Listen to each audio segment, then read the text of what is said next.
कार्यकर्ताओं के साथ जब प्रयागराज आएंगे तो मिलना, जनता की जो समस्याएं उनको सुनना और जो समस्याएं उनका समाधान कराना, यह हम लोगों की प्राथमिकता रहती है। उसी प्राथमिकता में से कार्यकर्ताओं से भेंट भी किए हैं, जनता की समस्याएं भी सुने हैं, समाधान के लिए आवश्यक निर्देश भी दिए। 27 को लेकर के भी आपने कुछ सुझाव दिए? 2027 में प्रयागराज में 12 विधानसभा सीटें हैं और जो हम सीटें पिछली बार लूज कर गए थे, इस बार वहाँ पर भी कमल खिले, वहाँ भी भाजपा जीते, एनडीए जीते, इसका हम लोग प्रयास कर रहे हैं। चूँकि 12 सीटों में से 8 हमारे पास है, 4 विपक्षियों के पास है और अगली बार 12 की 12 सीटें भाजपा और एनडीए के पास रहे, इसका प्रयास करें। अखिलेश यादव तमाम दावे कर रहे हैं, उनका कहना है कि 27 में हम बदल देंगे। तो दावे 2014 से कर रहे हैं, लेकिन उनके दावे की जनता हवा निकाल देती है और 27 में इतनी ज़्यादा हवा निकल जाएगी कि फिर आगे दावा करना शायद बंद कर देंगे। अखिलेश यादव का कहना है कि भाजपा में नारी सम्मान का अध्याय लिखा ही नहीं गया है। देखिए, श्री अखिलेश यादव जी अगर इस प्रकार की बातें ना करें तो उनके लिए अच्छा रहेगा। मैंने कल भी कहा था, महिला सशक्तिकरण, बेटी बचाओ बेटी पढ़ाओ, उनके सम्मान, उनके सुरक्षा, उनके विकास का सब प्रकार से ध्यान रखा जाना, यह हमारी सरकार की भी और हमारी पार्टी की भी प्राथमिकता है।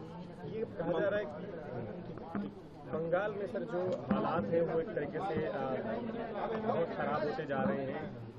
देखिए, हम लोग संघर्ष कर रहे हैं, एक ऐसी लोकतंत्र विरोधी सरकार, अपराधियों को संरक्षण देने वाली सरकार, घुसपैठियों को वोटर बनाने वाली सरकार जो टीएमसी की पश्चिम बंगाल में है, उसको पश्चिम बंगाल की जनता भी उखाड़ करके फेंक देना चाहती है और भारतीय जनता पार्टी पूरी ताकत से लगी है और हमें पूरी उम्मीद है इस बार पश्चिम बंगाल में भाजपा की सरकार जरूर बनेगी। ममता बनर्जी ने अपने महिलाओं से ये कहा कि वो झाड़ू बर्तन लेके निकले, लेकिन अब वो अपने बयान से पलटती नजर आ रही है। किस तरह से ऐसे? देखिए, ममता दीदी इस समय बौखलाहट में है, जैसे देश में श्री राहुल गांधी बौखलाहट में है सत्ता के बिना, उत्तर प्रदेश में अखिलेश यादव जी हैं सत्ता के बिना व्याकुल हैं, वैसे जिनकी सत्ता जा रही है, जो सत्ता की मलाई खा करके और पश्चिम बंगाल को बर्बाद कर दिया, आज पश्चिम बंगाल से बहुत विकास में आगे श्री नीतीश कुमार जी के नेतृत्व में बिहार कर चुका है, जबकि पश्चिम बंगाल की तुलना महाराष्ट्र से की जाती थी। लेकिन आज पश्चिम बंगाल देश में सबसे पिछड़ा हुआ जिला बन करके खड़ा हो गया है और उसका दोष मैं अगर किसी को दूंगा तो पहले कम्युनिस्ट पार्टी की वहाँ सरकार थी, उसने कुछ विकास नहीं किया और 15 साल से टीएमसी की सरकार है, इसने विकास नहीं किया। बदलाव होगा क्या इस बार? निश्चित होगा। अखिलेश यादव बार बार जो है हमला कर रहे हैं और सीधे आप पर ही वो हमला रहते हैं। कोई बात नहीं, उनको हमला करने दो, हमारे ऊपर जितने हमले करेंगे उसका जवाब प्रदेश की जनता देगी। प्रदेश की जनता उनको ब्याज के साथ हिसाब चूता करने के लिए तैयार बैठे। उन्होंने कहा है कि सरकार ग्रीन कॉरिडोर नहीं बना रही है, ये जो है सिर्फ दिखावा है, विकास नहीं है, विनाश है। ये जिन्होंने विकास किया नहीं सत्ता में रहते हुए, इसके कारण सत्ता से बेदखल हो गए 2017 में और बार बार कोशिश कर रहे हैं, वापसी नहीं हो रही है। तो केवल हमारे प्रचार से नहीं, जनता समझती है समाजवादी पार्टी का चरित्र।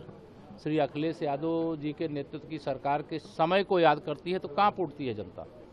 उस समय न महिलाएं सुरक्षित थी, न व्यापारी सुरक्षित थे, उत्तर प्रदेश में पलायन की स्थिति बन गई थी, अराजकता का वातावरण था, दंगा प्रदेश बन करके खड़ा हो गया था। यहाँ कुंभ मेले को याद करिए, माघ मेले को याद करिए, कांवड़ यात्रा को याद करिए, अयोध्या में राम भक्तों के साथ अत्याचार को याद करिए। तो सपा की सरकार माने अत्याचार ही अत्याचार, वह हिंदुओं पर अत्याचार करने वाली सरकार रही।